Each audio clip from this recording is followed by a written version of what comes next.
Baik teman-teman, kita akan mulai. Saya akan share screen. Oke.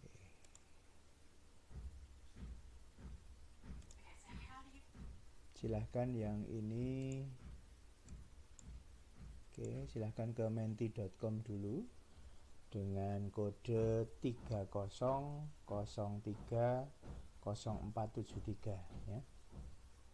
Kode menti.com-nya 30030473 ya.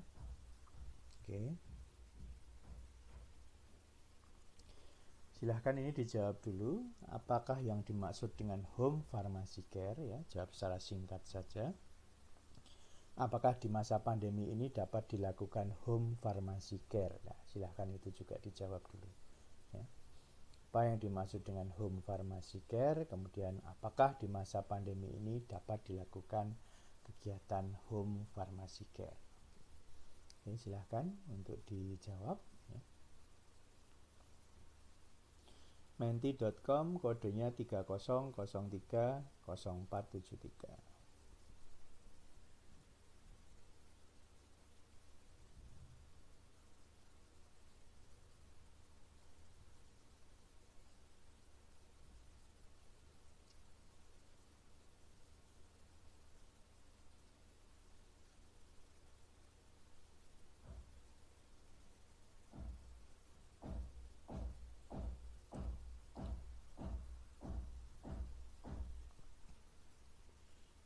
Silahkan, saya tunggu ya jawabannya.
Ya, baru 2 yang menjawab. Ayo silahkan yang lain.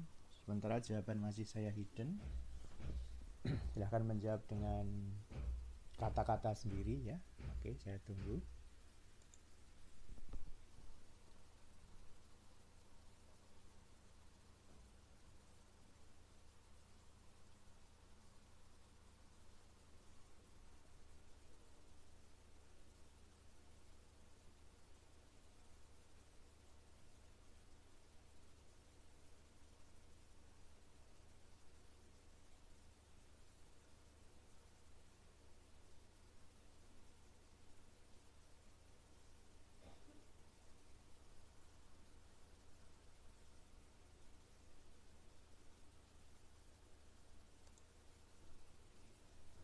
Oke, sudah muncul jawaban-jawaban.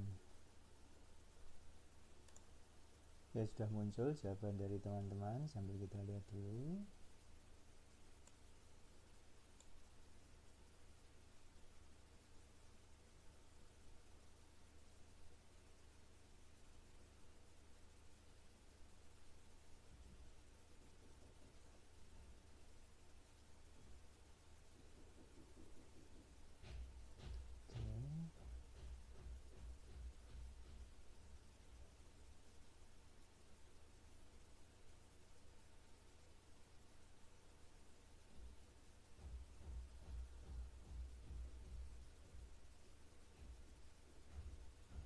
Oke, sambil saya sedikit-sedikit ya kita bahas ya. Ini jawaban yang ini pelayanan di rumah ya. Inti jawabannya adalah melakukan pelayanan di rumah pasien untuk kondisi tertentu Namun dikatakan pelayanan di masa pandemi agak sulit, tetapi mungkin jika dilakukan perlu dilakukan protokol kesehatan yang ketat, ya. Dan apoteker maupun pasien harus jujur terkait kondisi. Oke, ini jawaban yang menarik. Kemudian saya tambahkan lagi, ini jawaban yang bisa melengkapi jawaban di atas. Kunjungan ke rumah pasiennya ini untuk pasien yang lanjut usia atau yang menerima pengobatan dalam jangka waktu panjang, ya. Jadi kalau tadi lebih dikhususkan tentang kunjungan ke rumah pasien itu benar, tapi ini ditambahkan oleh jawaban teman yang lain, yaitu pelayanan kefarmasian di rumah untuk pasien lanjut usia atau yang menerima pengobatan dalam jangka panjang, ya. Kalau mau pandemi gimana? Bisa, tapi prokes. Oke, jawabannya itu kurang lebih sama, ya. Oke, coba kita lihat lagi. Kemudian semuanya dengan prokes. Oke, nah ini juga bisa ditambahkan lagi untuk menjadi lebih dalam lagi. Pelayanan untuk di rumah tadi sudah sama, untuk usia lanjut dan pasien yang membutuhkan pengobatan cukup panjang dan membutuhkan monitoring agar tercapai terapi yang diinginkan, ya. Jadi di sini yang menjawab ini mengatakan sama dengan yang depan untuk di pelayanan di rumah, untuk usia lanjut dan pasien yang membutuhkan pengobatan cukup panjang dan butuh monitoring, ya. Itu seperti itu agar tercapai terapi yang diinginkan, ya. Ini jadi terkait dengan kebermanfaatan dari kunjungan ke rumah tersebut, ya. Dari 3 itu tadi Anda bisa ibaratnya mendapatkan informasi yang lebih lengkap. Sebentar, lalu prokes ataupun media online. Oke. Nah, ini ada kurang lebih yang lain, kurang lebih jawabannya kurang lebih sama, ya. Ke rumah pasien, home care. Nah, ini pertanyaan itu yang menarik nih. Ini silahkan mungkin ada yang bisa memberikan komentar untuk teman yang menjawab ini dulu. Kunjungan ke rumah, oke. Di masa pandemi, apoteker tidak bisa melakukan home pharmacy care. Mengapa jawabannya tidak bisa? Oke, silahkan yuk untuk bisa yang menjawab ini siapa? Mungkin silahkan untuk memberikan pendapatnya. Yuk, silahkan yuk. Oke, yang menjawab ini siapa? Silahkan. Anda mengatakan di masa pandemi apoteker tidak bisa melakukan home pharmacy care. Alasannya apa tidak bisa melakukan home pharmacy care?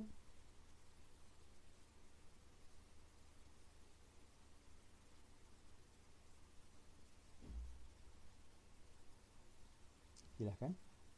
Ayo, yang tadi menjawab ini siapa? Mohon bisa menjawab. Mengapa dijawab di masa pandemi apoteker tidak bisa melakukan home pharmacy care? Ya, silahkan.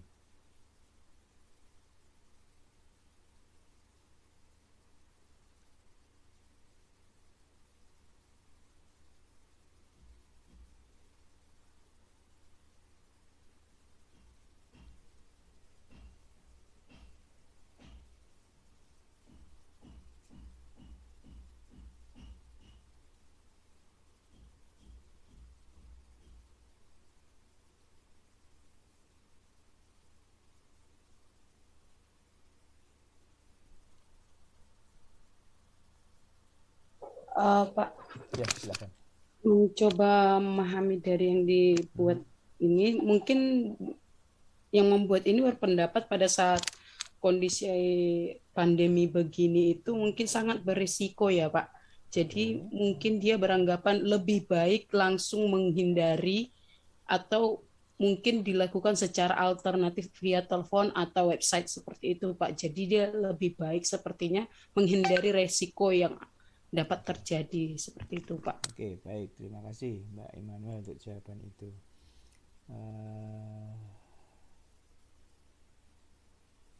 Ini tidak dapat karena memilih menghindari risiko. Tapi ini ada jawaban yang lain ini, ya. Dapat dilakukan tentunya dengan tetap mengikuti prokes. Oke. Silahkan yang menjawab ini, mengapa Anda tetap mengatakan dapat? Tadi kan berbeda dengan yang tadi ya. Kalau yang tadi kan tidak dapat, tegas sekali, tapi Anda mengatakan dapat. Tentunya dengan mengikuti prokes. Oke, silahkan untuk diberi tanggapan lebih dulu. Untuk yang menjawab ini siapa? Silahkan untuk memberikan komentar, memberikan reasoningnya lebih dulu. Supaya kita menjadi tahu apa yang disampaikan oleh Anda gitu. Silahkan.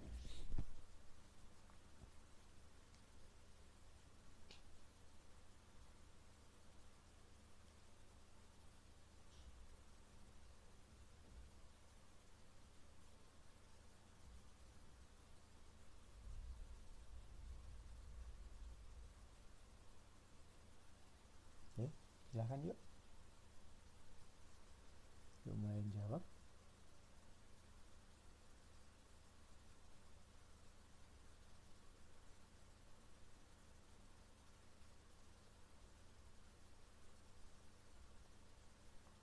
Yuk, silahkan yuk yang menjawab ini.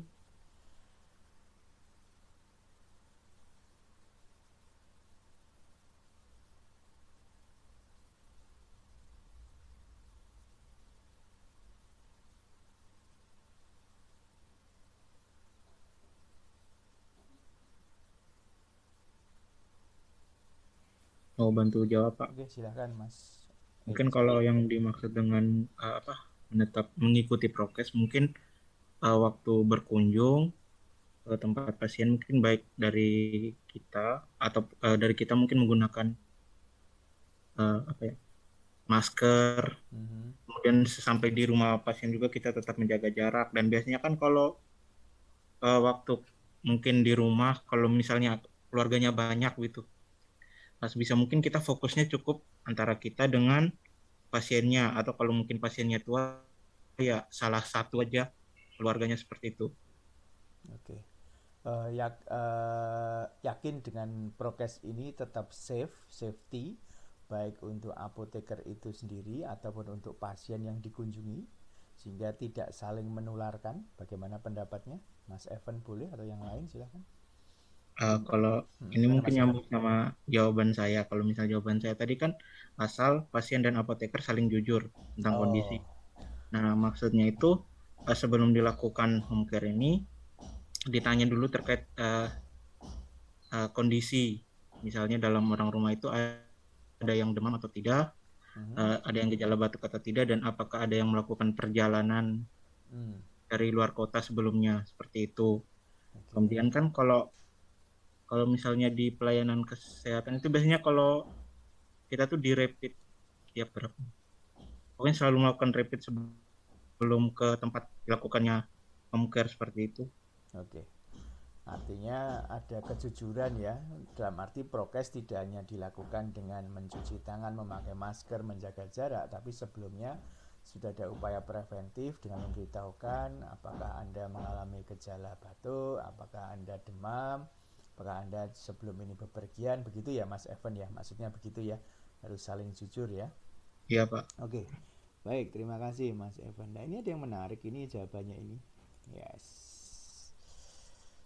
Bisa dilakukan pandemi dengan prokes ya, seperti jawaban tadi, atau melalui media online. Apa yang dimaksud dengan media online ini apa misalnya? Oke, silahkan yang bisa menjawab ini, silahkan yang memberikan jawaban ini, silahkan memberikan reasoningnya supaya kita sama-sama belajar.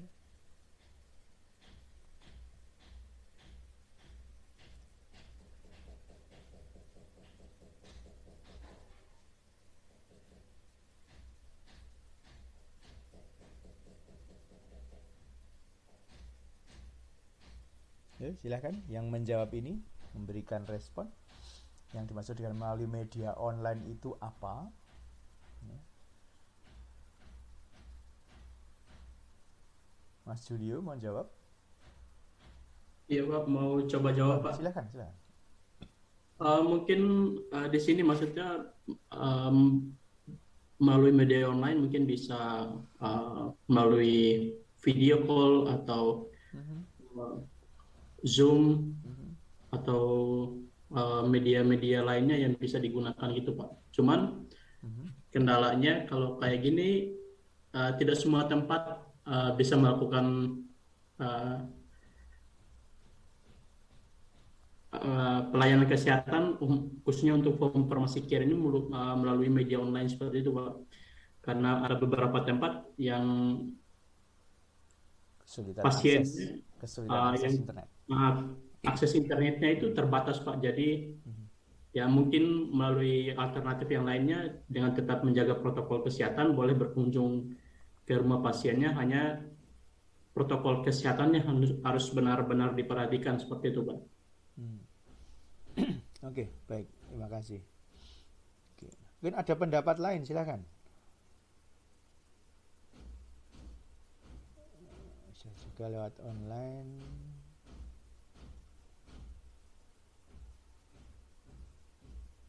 Apa mau menambahkan saja? Silakan, Mbak Hilkia, silakan. Ya, tadi kan udah dijelaskan dengan media-media yang dapat, mestinya yang kita secara langsung dapat berkomunikasi dengan pasien. Lebih tepatnya mungkin bahasanya seperti itu. Jadi di sini diharapkan kita dengan pasien tetap harus ada komunikasi, baik secara virtual, mungkin secara biar kita mengetahui keadaan pasien, mungkin bisa dilakukan secara video call itu sendiri, karena di situ kita bisa melihat, bukan hanya kita mendengar. Kalau misalnya via telepon kita tidak tahu kondisi pasien. Kalau misalnya video call, mungkin kita bisa mengetahui kondisi pasien saat itu, dan kita udah tahu keadaan pasien tersebut, dan kita juga bisa berkomunikasinya lebih nyaman, Pak. Karena kita melihat secara langsung gitu. Kalau misalnya video call, mungkin kalau telepon sedikit agak sulit gitu. Sulit ya. Tapi dengan catatan itu sendiri, dengan jaringan internet mungkin yang harus benar tetap tersedia di tempat tersebut. Gitu. Baik, terima kasih ya. Baik teman-teman, jadi memang home pharmacy care ini hal sesuatu yang sudah mulai dijalankan oleh banyak apoteker ya di apotek. Ya. Ini adalah sesuatu hal yang patut diapresiasi. Kemarin saya mendengarkan webinar di telefarmasi di PITIAI, dikatakan bahwa di masa pandemi ini karena home pharmacy care-nya tidak bisa berjalan secara offline, maka ditempuh cara dengan media online, yaitu telefarmasi begitu. Ya, diharapkan dengan telefarmasi ini kebutuhan pasien yang membutuhkan layanan home pharmacy care itu dapat dilakukan. Memang tidak dipungkiri yang sulit adalah misalnya akses internetnya tidak stabil, satu. Yang kedua, selain akses internet tidak stabil, mungkin orang yang akan dilayankan home care ini, karena mayoritas adalah misalnya orang yang lanjut usia atau orang-orang yang mengalami penyakit degeneratif dan sebagainya, jadi mungkin usianya juga sudah tua, itu mungkin kesulitan menggunakan layanan media online ini. Ini kesulitannya hanya dua itu yang pokok.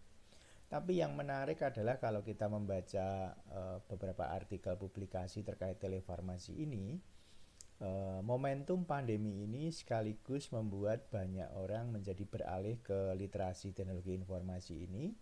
Paling tidak adalah sebuah upaya supaya layanan ini tetap dapat berjalan dengan baik. Dikatakan di beberapa artikel publikasi ini bisa menjangkau daerah-daerah yang memang sulit untuk dijangkau. Tapi sudah ada akses internet. Ya, ini hal yang tanda petik positif, hal baik yang memang harus dimaknai oleh seorang farmasi. Ya, karena dengan momentum ini kita bisa tetap memberikan layanan home pharmacy care dengan melalui video online atau Zoom atau Google Meet dan sebagainya.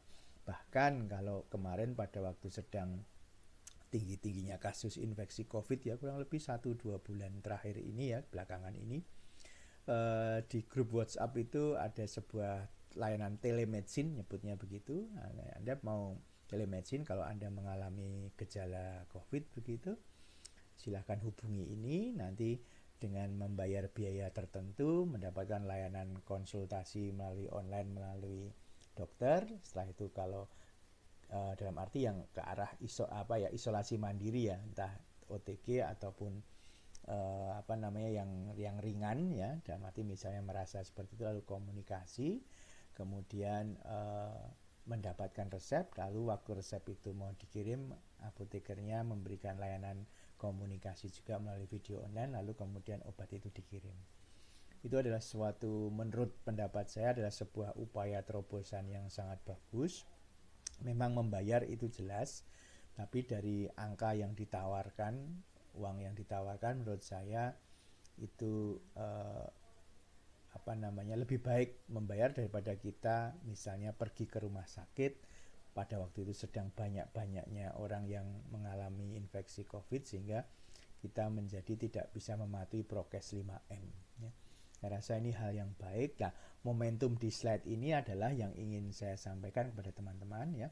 Layanan home pharmacy care ini adalah sebuah kebutuhan yang semakin lama akan semakin banyak dibutuhkan. Terutama untuk Anda yang nanti akan lulus di tahun mendatang. Saya rasa ini adalah sebuah kebutuhan. Nah, kebutuhan ini bisa dilakukan secara luring kalau memang sudah tidak ada kondisi infeksi pandemi ini lagi. Tapi seandainya ini masih ada, maka bisa ditempuh alternatif lain lalu dengan melalui media online ini, pakai Zoom, pakai Google Meet, atau pakai WhatsApp video dan sebagainya. Ini poin yang ingin saya sampaikan. Jadi jangan sampai dalam kondisi seperti ini kita kehilangan momentum yang untuk bisa membangun interaksi dengan pasien. Itu seperti itu yang ingin saya sampaikan begitu. Oke, teman-teman sekalian, jadi ini tadi yang kita home care tadi ya. Jadi ini semua yang disampaikan tadi, apoteker ini dituntut untuk bisa lebih memiliki pengetahuan dan keterampilan untuk bisa melakukan home care ini dengan baik ya. Ini adalah sebuah tugas yang ada di Permenkes 73 tahun 2016. Beberapa waktu yang lalu kalau dari hasil penelitian skripsi mahasiswa memang kondisi home pharmacy care ini mungkin 6 atau 7 tahun yang lalu masih sedikit. Tapi penelitian-penelitian terakhir 2 tahun terakhir ini menunjukkan adanya peningkatan. Jadi saya melihat dalam 8 tahun terakhir ini home pharmacy care ini mengalami peningkatan, entah dari apotekernya sudah menjadi lebih paham cara melakukan home pharmacy care dan aktivitasnya juga semakin banyak. Nah, saya rasa ini adalah hal yang sangat baik untuk teman-teman ya. Melalui home pharmacy care ini teman-teman akan mendapatkan pengalaman farmasi klinik ya, akan mendapatkan pengalaman farmasi klinik. Apa pengalamannya nanti kita lihatkan di situ ya. Oke, ini Permenkesnya 73 tahun 2016 ya, itu seperti itu ya. Jadi kunjungan ke rumah untuk keberhasilan terapi pasien, tapi walaupun ini masih belum banyak, itu data sekitar 8 tahun yang lalu memang belum banyak ya, dan mulai awal 2016 kemarin juga masih belum banyak karena Permenkesnya juga keluar ini, tapi sebenarnya sebelumnya sudah ada, tapi ini juga masih belum. Tapi setelah 2016 memang makin lama makin meningkat jumlahnya, adalah seperti itu ya.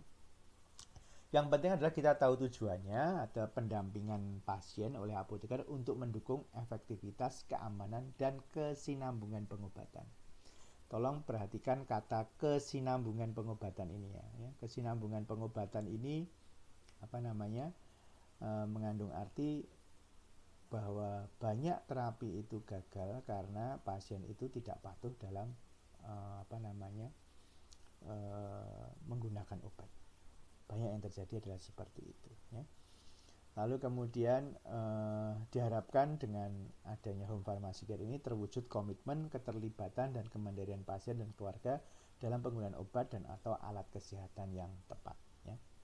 Lalu terwujudnya kerjasama profesi kesehatan, pasien, dan keluarga. Di situ adalah sesuatu yang menarik di sini. Nah, manfaatnya apa? Bagi apoteker yang memiliki kemampuan dan juga kesempatan untuk dapat melakukan home pharmacy care, maka secara otomatis terjadi pengembangan kompetensi Ini pasti. Anda melakukan kunjungan ke rumah pasien, menggali informasi tentang efektivitas, keamanan, sama progres terapi obat, saya rasa itu adalah sesuatu yang akan membuat Anda semakin berkembang kompetensinya. Lalu akan ada trust sehingga terjadi pengakuan profesi farmasi oleh masyarakat kesehatan, masyarakat umum, dan juga pemerintah. Jadi dampaknya ini luar biasa. Jadi antar profesi kesehatan terjadi tumbuh saling percaya, ya, apalagi sini apoteker melakukan juga bertemu dengan pasien, masyarakat umum juga semakin percaya, dan pemerintah juga senang dengan kondisi ini. Lalu bisa terwujud kerjasama antar profesi kesehatan. Bukan tidak mungkin suatu saat nanti namanya home care itu memang betul-betul ada dokter, ada apoteker, dan ada perawat. Itu seperti itu. Ini adalah hal yang menarik yang memang harus bisa kita upayakan untuk bisa dilakukan di masa mendatang. Manfaatnya apa? Bagi pasien itu terjaminnya keamanan, efektivitas, dan keterjangkauan biaya pengobatan. Meningkatnya pemahaman dalam pengelolaan dan penggunaan obat dan atau alat kesehatan, terhindarnya reaksi obat yang tidak diinginkan, serta terselesaikannya masalah penggunaan obat dan atau alat kesehatan dalam waktu tertentu. Nah, ini hal penting yang harus kita tahu begitu. Nah, siapa yang memerlukan home care? Tadi sudah dijawab sebagiannya. Ada yang penyakit kronis, ada penyakit kronisnya apa? Tuberkulosis, paru, DM, HIV, AIDS, dan sebagainya. Nah, untuk khusus yang lansia, kita lihat di sini ada suatu kriteria khusus, yaitu pasien minum obat 6 macam. Macam itu berarti anggap aja itu golongannya macam-macam.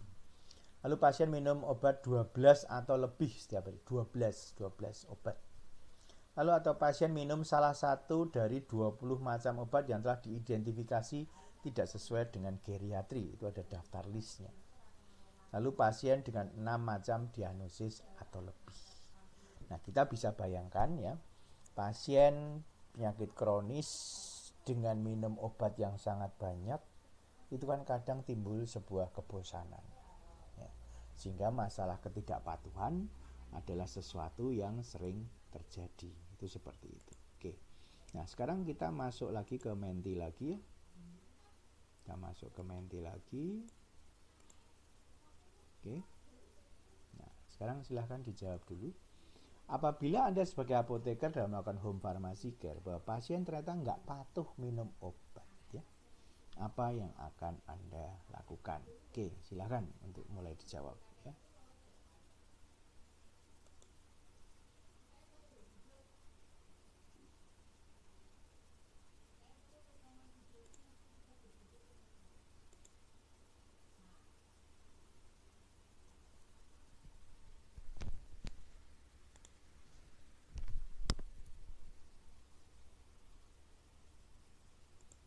Masih di menti.com ya, 30030473 ya. 30030473. Silakan. Saya tak minum sebentar ya.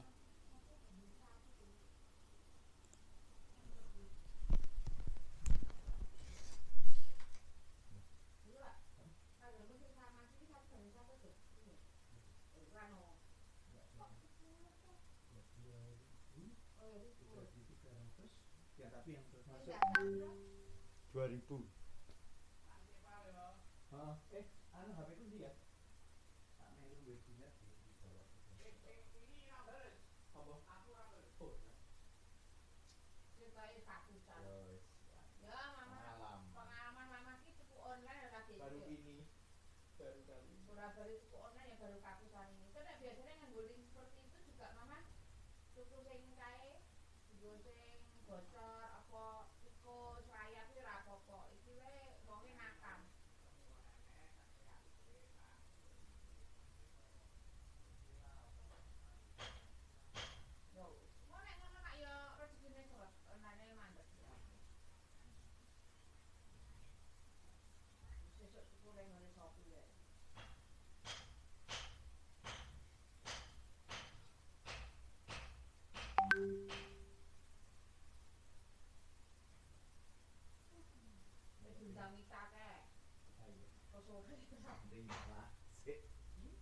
penting nyala dan presensi.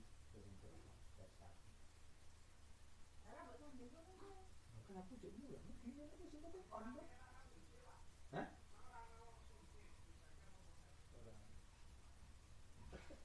Ar ono ya wis lah melu wong jika sambil mulang.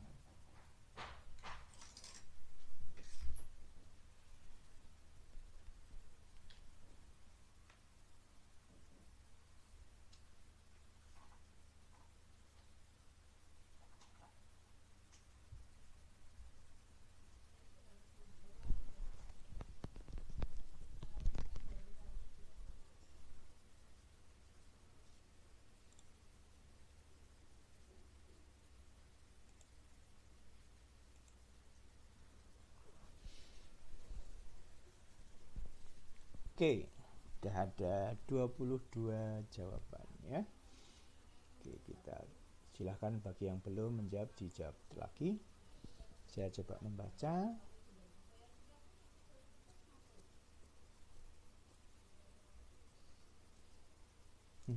Saya tertarik dengan jawaban yang di atas ini ya. Mencari informasi dan alasan ketidakpatuhan. Jadi kalau Anda sebagai apoteker mendapat informasi, ternyata pasien ini tidak patuh minum obat. Cari informasi dan alasan ketidakpatuhan pasien. Setelah diketahui alasannya, dapat dipikirkan solusinya. Menarik sekali ini. Oke, silakan ada yang bisa memberikan komentar untuk yang menulis ini. Silakan memberikan komentar lebih dulu. Setelah tahu kira-kira gambarannya apa ya, misalnya ada orang nggak patuh, alasannya apa, lalu dipikirkan solusinya. Waktu menjawab ini kira-kira apa bayangannya? Oke, silakan. Baik Pak. Oke, Mbak Uci, silakan. Jadi alasan saya menulis jawaban itu karena kan kadang kalau misalkan pasiennya geriatri itu kan kadang mereka bisa saja alasannya karena mereka lupa. Nah, kalau misalkan alasannya lupa, kita bisa cari solusinya. Mungkin ke keluarganya kita ingatkan kapan saja waktu untuk pasien ini minum obat. Kemudian kalau misal pasiennya tidak patuh karena bentuk sediaannya yang sulit dikonsumsi oleh pasien, kita mungkin bisa cari solusi pemilihan sediaannya dalam bentuk yang lain gitu Pak. Oh, begitu. Oke. Baik, mungkin jawaban yang lain silakan untuk teman yang lain. Ada yang punya bayangan kira-kira pasien itu nggak patuh itu alasannya apa ya? Pak mau menambahkan Pak. Silakan, Gabriel. Dari jawaban Kak Uci yang sebelumnya mungkin ada opsi lain kenapa pasien tidak patuh minum obat, mungkin karena pengobatannya jangka panjang atau mungkin obatnya yang terlalu banyak. Jadi mungkin pasiennya merasa bahwa merasa capek atau bosan untuk minum obat seperti itu Pak. Jadi nanti mungkin bisa diberitahu tentang betapa pentingnya terkait kepatuhan minum obat dengan keberhasilan terapi. Jadi mungkin nanti bisa dijelaskan bahwa kalau misalnya memang ternyata penyakitnya tidak bisa disembuhkan, mungkin bisa dijelaskan tentang seperti kayak gejala-gejala yang dirasakan akan tidak separah kalau misalnya tidak minum obat seperti itu. Oh, artinya kalau penyakitnya degeneratif jangka panjang, pada informasinya penggunaan obat ini bisa untuk mencegah keparahan penyakit bapak atau ibu, begitu maksudnya ya Mbak Gabriela? Iya Pak. Oke, baik ya. Ya, seperti yang kita ketahui, yang kita sebut dengan penyakit degeneratif adalah penyakit-penyakit yang butuh pengobatan jangka panjang ya. Ada yang mengatakan mungkin penyakit diabetes mungkin tidak bisa sembuh sehingga harus digunakan obat-obatan seumur hidup. Mengapa digunakan obat seumur hidup? Supaya mencegah keparahan atau progresivitas penyakit yang semakin membuat kondisi pasien tidak nyaman misalnya begitu. Oke. Berarti ketidakpatuhan ini bisa berdampak pada misalnya penyakit yang tidak sembuh atau untuk mencegah adanya keparahannya. Oke. Jadi bayangannya seperti itu. Oke. Baik, nanti kita lihat dulu cari solusi.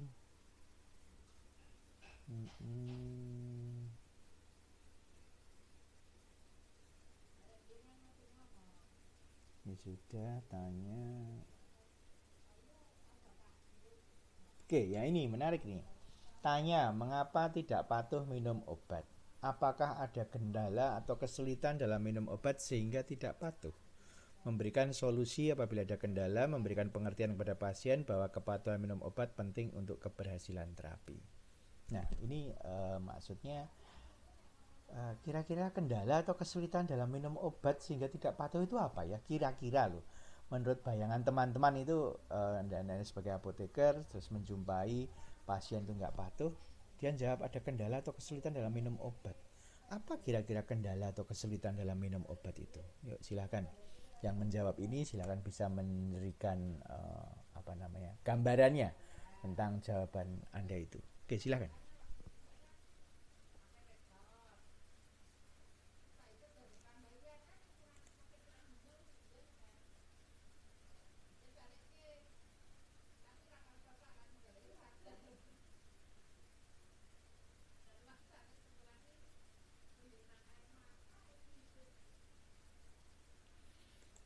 Saya mau mencoba menjawab, Oke, Pak. Mbak Vika, silakan Mbak Vika.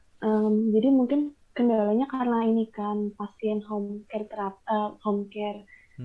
pelayan home care, jadi kemungkinan kan obatnya sangat banyak dan jadwal minum obatnya itu mungkin berbeda-beda dari satu obat ke obat lain.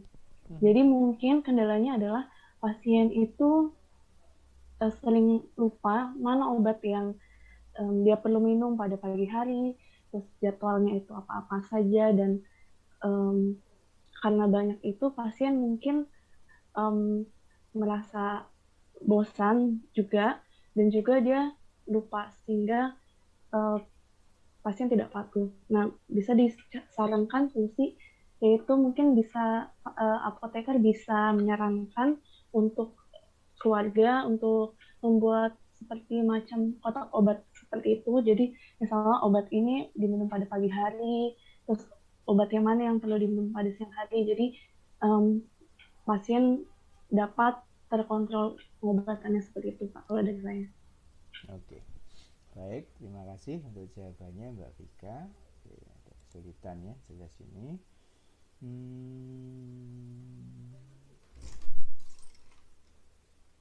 Oke, risiko, alasan, edukasi tentang bahaya.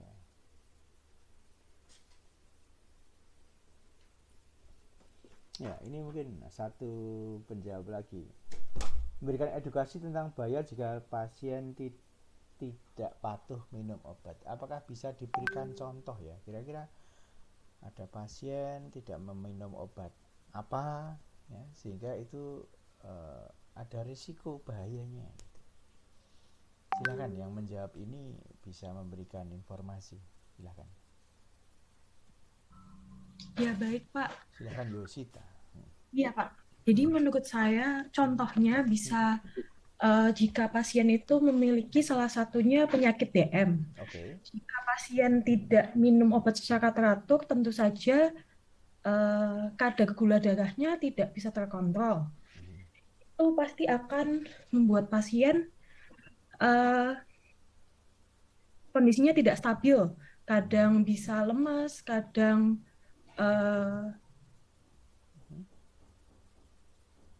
karena makanannya tidak dijaga, pasien itu bisa komplikasi ke penyakit yang lain. Jadi menurut saya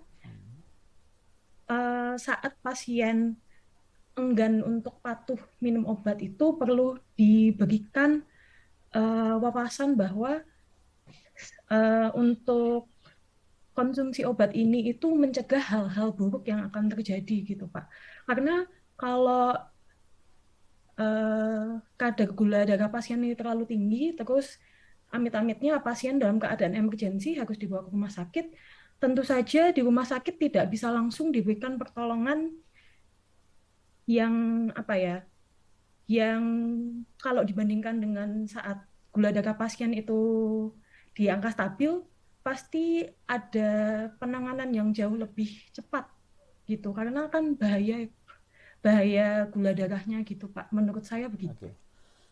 Oke, baik. Jadi kalau misalnya seorang pasien diabetes tidak patuh meminum obat diabetesnya, Itu kan satu, betul tadi gula darahnya tidak dalam kondisi terkendali. Ya, itu hal yang benar. Yang kedua, dengan ketidakpatuhan itu karena lama tidak terkendali, mungkin beberapa waktu, maka bisa berisiko meningkatkan progresivitas penyakit, dalam arti bisa mempengaruhi organ-organ yang lain, ya. Saya rasa itu adalah hal penting yang harus kita sampaikan. Nah, kalau misalnya lansia itu ya, lansia dia minum obatnya lebih dari beberapa macam, ya bisa di situ misalnya bisa jadi ada di situ juga ada antibiotik, misalnya bisa jadi ada hipertensi dan sebagainya. Itu juga semua adalah, kalau tidak patuh, itu semua adalah hal-hal yang membahayakan seperti itu, ya. Jadi tanda petik edukasi yang menyampaikan tentang bahaya kalau tidak minum obat secara teratur itu memang edukasi yang cukup keras, ya, karena kita memberitahukan tentang risiko ya. Itu dengan harapan misalnya dengan diberitahu risiko, pasien menjadi aware, sedikit takut, lalu mau minum obat. Walaupun ada edukasi yang lain yang lebih soft, yaitu memberikan informasi tentang manfaat minum obat. Nah, kalau yang diberitahu tentang manfaatnya atau hal baiknya, itu semoga pasien itu akan termotivasi untuk minum obat. Tapi ada juga pasien yang mau tidak mau memang harus diberitahukan tentang risiko ini. Itu seperti itu. Oke. Baik teman-teman. Oke. Ya, sekarang silakan Anda tanya ya. Ini Anda pura-pura tanya ya. Apa yang Anda tanyakan pada pasien selama melakukan home pharmacy care? Ya, coba silakan Anda mencoba menulis pertanyaan kepada calon pasien yang Anda hadapi, ya. Anda tanya apa? Ya, tanya apa? Silakan yuk, coba yuk. Apa yang Anda tanyakan pada pasien selama melakukan home pharmacy care? Ya. Coba Anda tuliskan.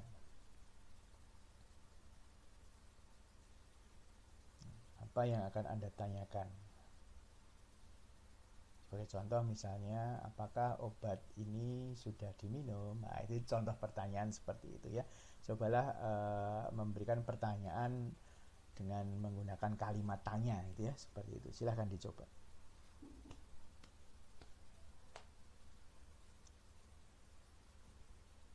Tiga 0473.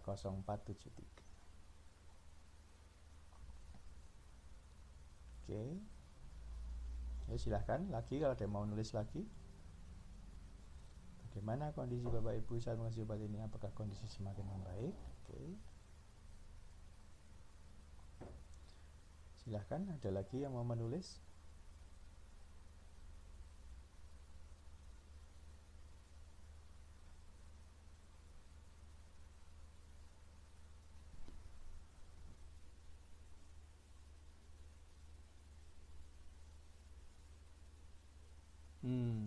Oh, ini pertanyaannya. Bagaimana kondisi Bapak Ibu saat ini? Apakah kondisi makin baik? Apakah ada kendala saat mengkonsumsi obat? Oke. Apa yang dirasakan selama minum obat? Apakah ada perubahan yang dirasakan? Oke. Bagaimana kondisi Bapak dalam beberapa hari terakhir ini? Apakah rutin minum obat? Oke. Bagaimana perasaan Anda hari ini? Bagaimana perasaan Anda hari ini? Apakah obatnya rutin dikonsumsi? Oke. Apakah merasa lebih baik sekarang? Oke. Apakah ini sudah diminum sesuai aturan pakai? Apakah ada perubahan? Menarik. Oke. Saya tertarik ada beberapa kata ini, belum banyak ya. Yang menjawab bertanya bagaimana perasaan Anda hari ini? Apakah obatnya rutin dikonsumsi? Kemudian bagaimana perasaan Bapak Ibu selama mengkonsumsi obat? Mungkin bisa diberikan yang menuliskan pertanyaan ini kepada misalnya pasien yang Anda kunjungi. Mengapa menanyakan bagaimana perasaan Bapak Ibu? Ya, silahkan. Yuk, ini biar kita menjadi tahu ya, bagaimana perasaan Bapak Ibu selama mengkonsumsi obat.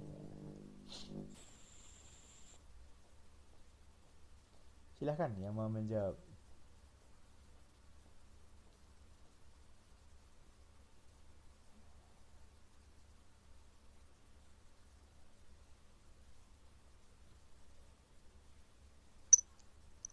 Silahkan, yuk.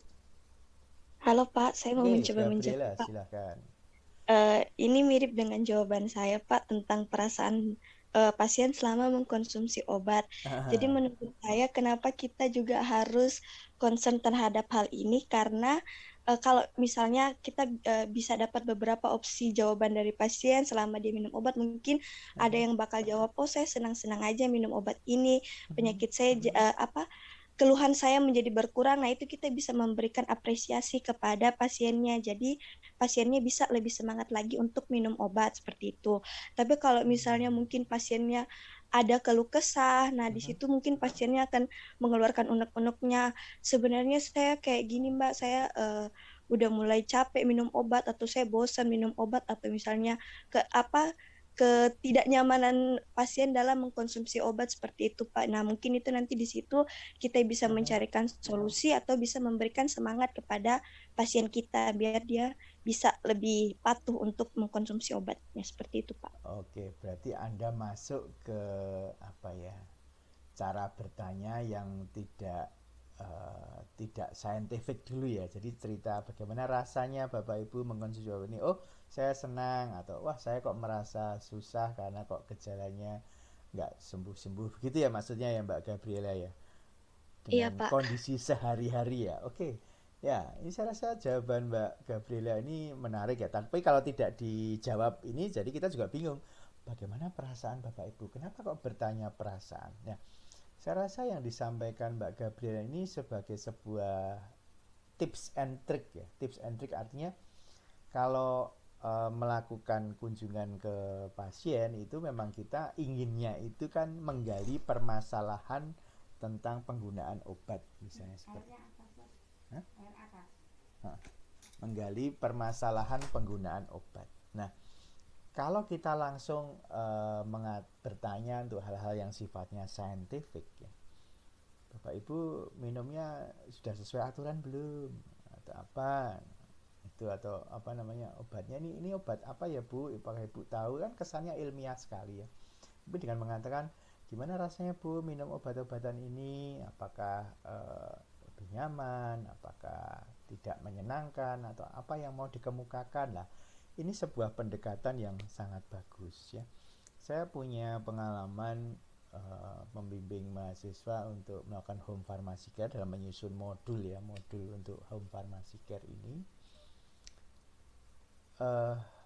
Para pasien ya, ada yang pasien diabetes, hipertensi dan sebagainya, memang tidak mudah untuk menggali permasalahan penggunaan obat. Mayoritas yang diceritakan itu adalah penyakitnya yang diceritakan, itu seperti itu. Jadi seolah-olah kita seorang apoteker itu diminta untuk bisa lebih menjelaskan lebih dalam terkait penyakitnya. Padahal home pharmacy care itu arahnya adalah penggalian informasi tentang permasalahan penggunaan obat. Walaupun kita bisa menjawab tentang penyakitnya, tentunya kita akan merasa lebih nyaman kalau pertanyaan itu berkisar tentang obat. Ya, itu yang disampaikan oleh mahasiswa dan teman apoteker yang mendampingi mereka. Jadi memang nggak mudah. Baru setelah pertemuan ketiga, karena kita melakukannya dalam 4 pertemuan seminggu sekali, mulai pertemuan ketiga itu pasien merasa menjadi tahu, oh ini yang datang ini apoteker toh. Berarti pertanyaannya lebih banyak harus tentang obat lah. Jadi 2 minggu pertama itu upaya untuk menanyakan tentang obat itu tidak mudah memang. Selalu dialihkan mereka ceritanya ke penyakit. Ya kita kan harus meladeni diskusi itu ya. Tapi setelah setelah masuk dengan cara yang seperti yang dikatakan Mbak Gabriel ini, mereka mulai banyak cerita tentang obat, sehingga kita bisa menggali banyak permasalahan tentang obat tersebut ya. Oke, rutin, apakah keluhan teratasi dengan ini, pertanyaan-pertanyaan ringan ya, yang saya rasa akan menjadi entry point ya. Apakah ada gejala lain yang muncul gejala lain yang muncul. Setelah mengkonsumsi obat kok bertanya gejala lain, atau apa maksudnya ini efek samping atau bagaimana? Setelah mengkonsumsi obat kok muncul gejala lain itu, apakah ada gejala yang tidak terobati atau bagaimana nih? Yang menjawab ini siapa nih? Silahkan. Saya Pak. Jadi Oscar saya gimana? maksudnya nih keluhan lain efek samping setelah mengkonsumsi obat. Oke, efek samping ya. Apakah ada efek samping atau yang muncul setelah mengkonsumsi obat ini? Ya betul ya, bukan gejala ya. Nanti besok diperbaiki suatu saat. Baik Pak. Ya.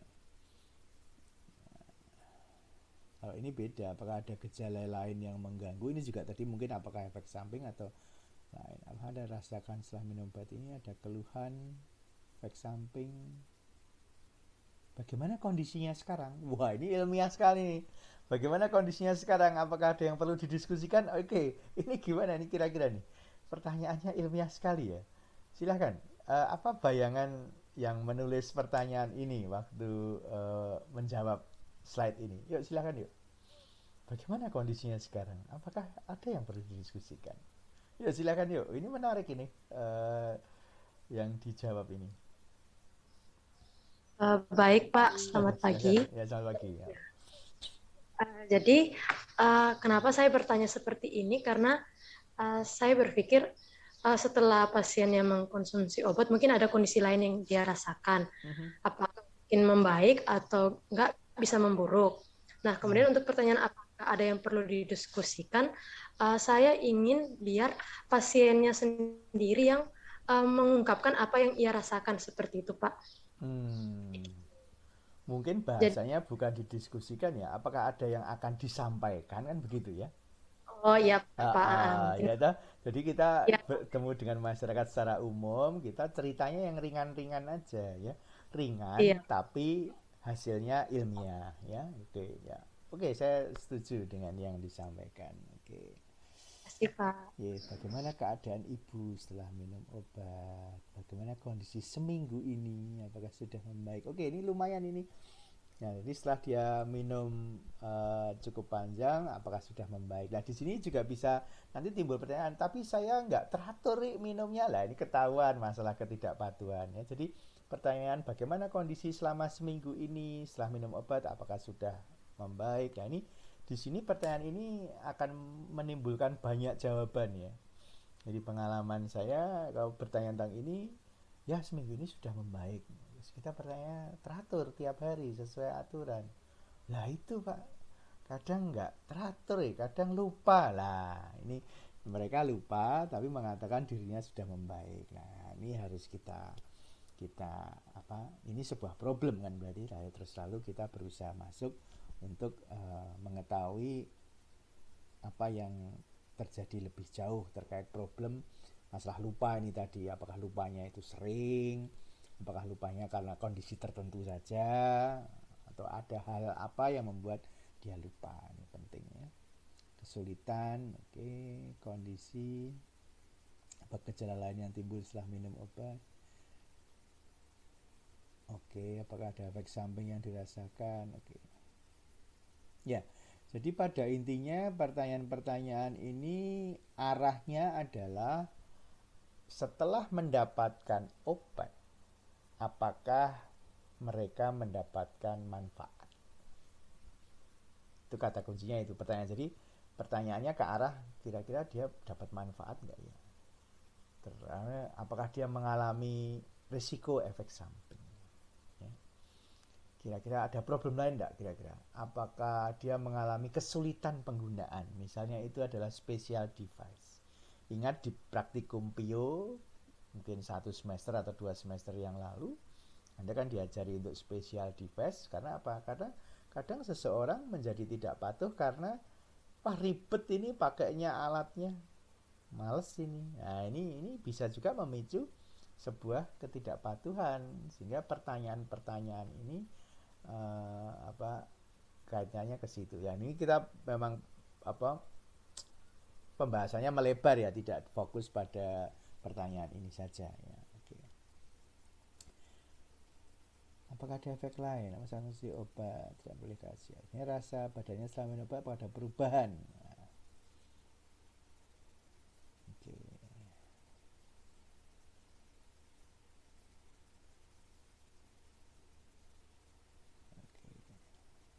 Oke, baik. Nah, sekarang ada satu slide. Oh, bukan. Slide ini. Oke. Jadi satu pertanyaan terakhir ini sudah memberikan informasi bahwa di pertanyaan ini bisa dimodif, teman-teman. Apa yang dilakukan bila pasien mengatakan saya kok mengalami efek samping, gitu. Kira-kira kalau misalnya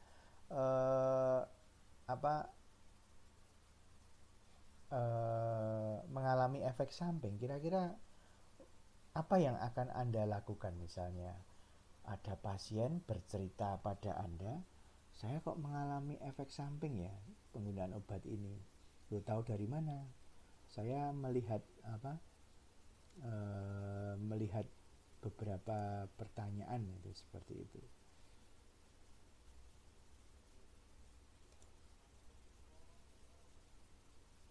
Oke, jadi saya kok tidak cocok ya?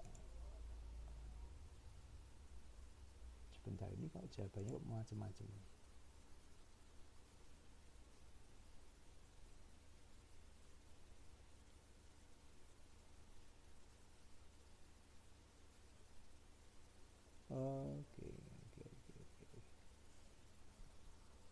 Oke, siapa yang home pharmacy care.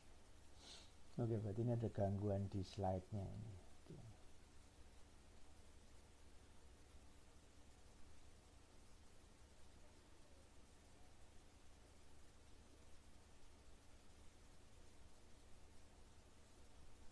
Jadi dua sebentar. Oh, berarti ini kalau slide ini nggak bisa dipakai, maaf. Oke, baik. Baik, saya rasa ini sudah cukup kalau diarah ke sini. Kita lihat kembali ke sini. Kriteria pasien sudah. Nah, ini.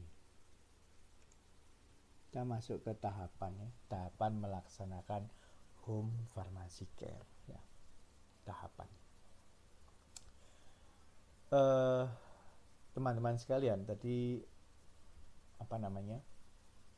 kalau kita asumsi normal saja, keadaan luring gitu ya. Jadi orang yang memerlukan layanan home pharmacy care ini dalam arti ya, misalnya ada apoteker di apotek, ya pasien yang sering datang ke apotek Anda. Kemarin ada pertanyaan dari kelas sebelah yang mengatakan, apakah kita harus memberikan layanan home care pada pasien yang ada di sekitar apotek kita?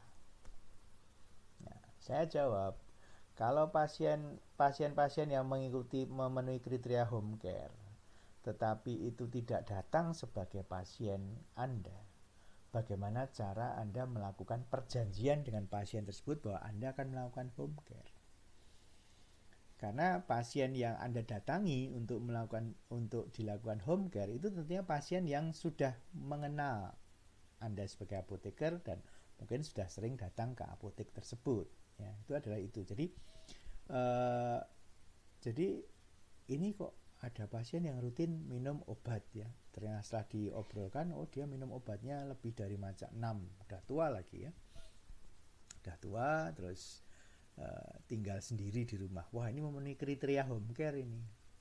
Anda menawarkan apakah perlu didampingi ataukah terkait dengan penggunaan obat, karena misalnya kok bapak ini mengeluh kok saya kok merasa nggak ada kemajuan ya. Nah, hal ini perlu ditawarkan, apakah bapak memerlukan pendampingan di rumah ya.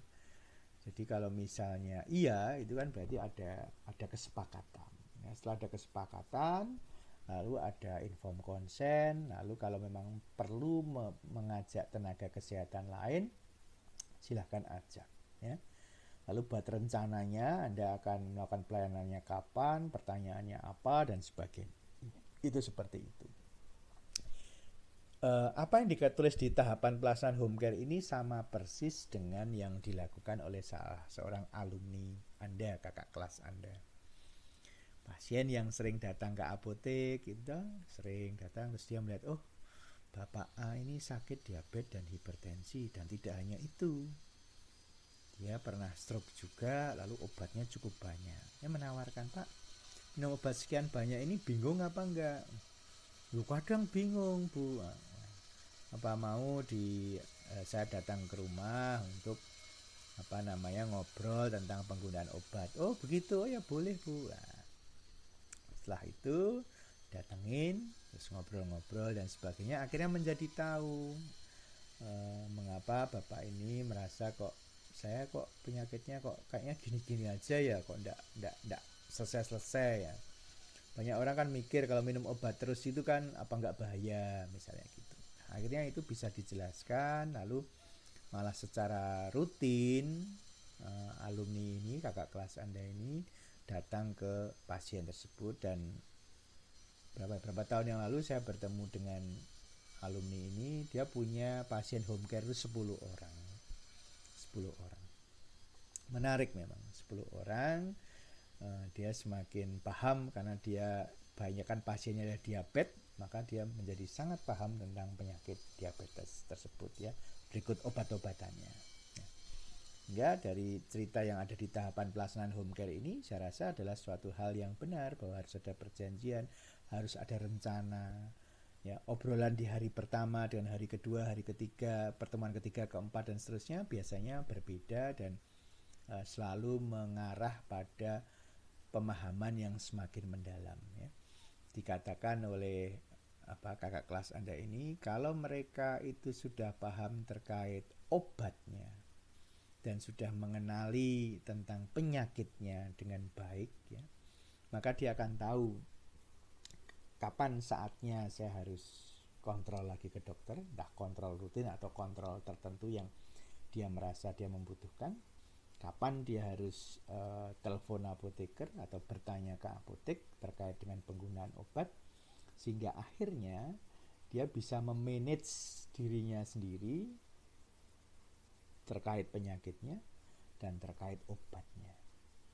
Nah, ini endingnya adalah demikian, tapi itu juga butuh waktu ya, butuh waktu dikatakan begitu. Jadi rata-rata kalau kunjungan rutin misalnya 2 minggu sekali ya, ini yang dikatakan oleh kakak kelas Anda, ya baru pertemuan keempat atau kelima lah Pak, itu beliau baru cukup paham tentang obat yang diminum, sehingga kalau mau mengkomunikasikan permasalahan penggunaan obat menjadi lebih mudah begitu. Dan akhirnya dia menjadi aware dan tidak hanya terkait penyakit diabetesnya saja yang dia tanyakan, tapi berbagai obat yang mungkin dia digunakan oleh keluarganya, itu semua juga bisa ditanyakan seperti itu. Di satu sisi tidak hanya pasien tersebut yang memperoleh manfaat, tapi keluarganya juga bisa memperoleh manfaat. Ini ilustrasi ya, kalau tadi saya cerita ilustrasi home care dengan mahasiswa yang skripsi, ini adalah ilustrasi home care yang dilakukan oleh alumni kita ya.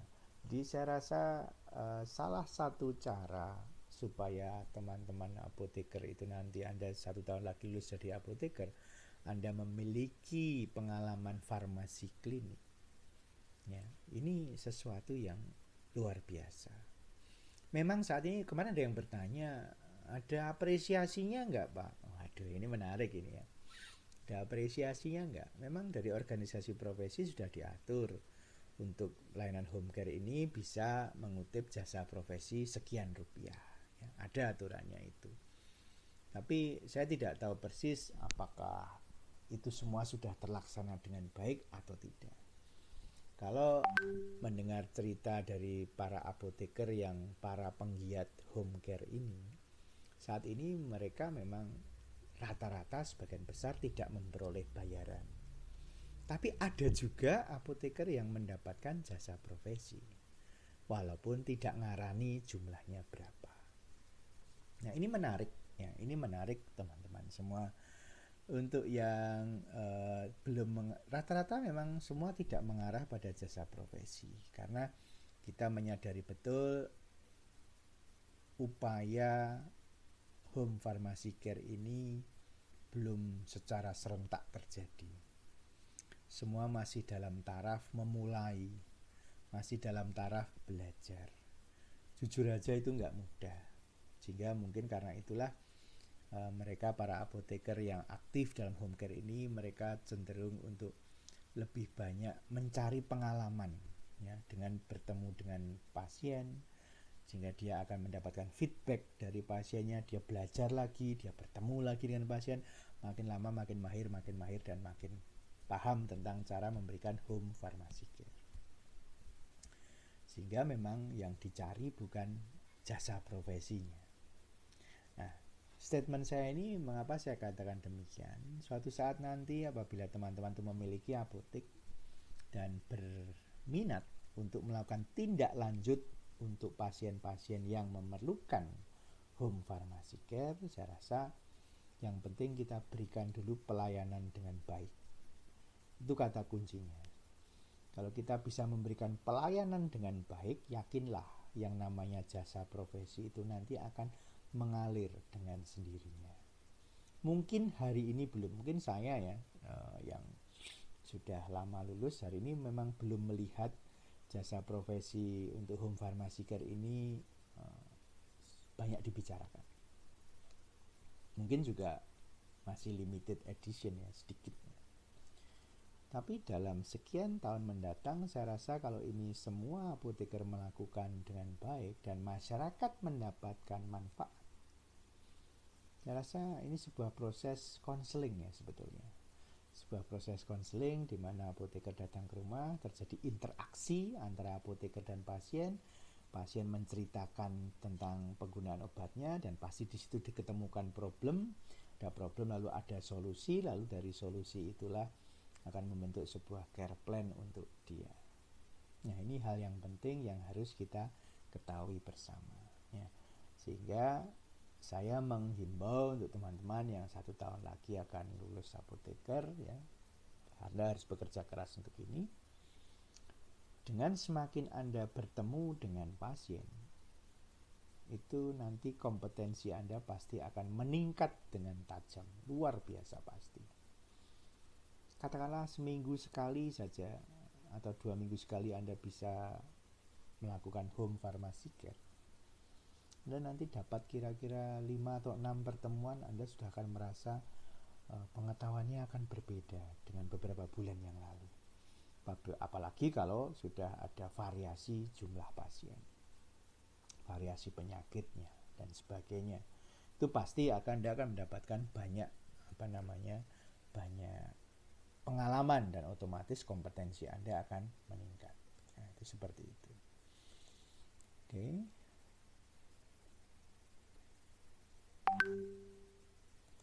Bentar, ini kok nggak bisa masuk.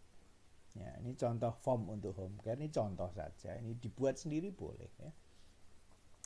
Informasinya apa, lalu di situ ada problem, ada solusi, ada informasi, ada edukasi. Ini sederhana saja. Contoh form untuk home care bisa dibuat sendiri ya. Ada nama, alamat, umur, alergi obat misalnya ada.